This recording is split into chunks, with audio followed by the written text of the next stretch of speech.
Tend County ma Migori ochiwo chiemb konya ne familia mane pio ketho puothegi kendo odaro gi gwenge ma aneko woda magota kachola sub county ma Nyatike ma biro kinde ma jodak magweng'no dwaro mondo Tend County ma Migori otudre kod piny owacho mamalo mondo gigeng' pong' mar pi ma kinde ka kinde ma osebedo ka ketho puothegi kendo daro moko kuomgi. Jatend migawo ma ochung' ne gedo mar piny e county ma Migori John Oringo mane otelo chenro mar chiwo chiemo ne owacho ni Tend County no ka otenore kod piny owacho mamalo ng'iyo yore mag tieko midhiero mar pi oula gwenge mag makono kod gwenge mamoko e county no ma Migori.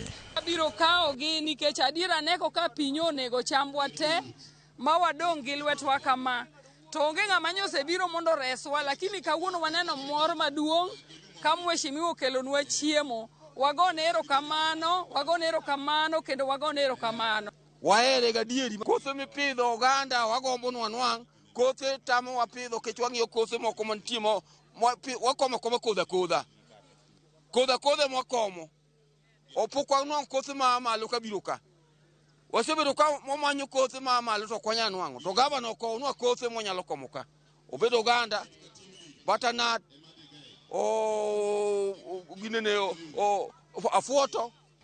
Pi nodwa ketho negi puothe, pi nodwa dhirogi e utegi.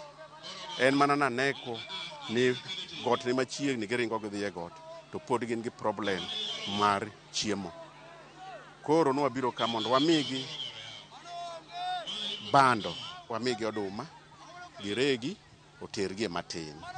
Dwe mokalo ne wan North Kadem, ne wan Kabuto, ne wan Nyora, ma bende nwamiyo chiemo ni mar gin bende aora kuja ne pong' riembo gi pile pile. Koro nwatimo mano. Ok onego bed ni county government ringo mana mondo kony ji ka flood obiro. Nyaka bedie gimonego watim ma wiwa wil gi wach mar miyo ji chiemo.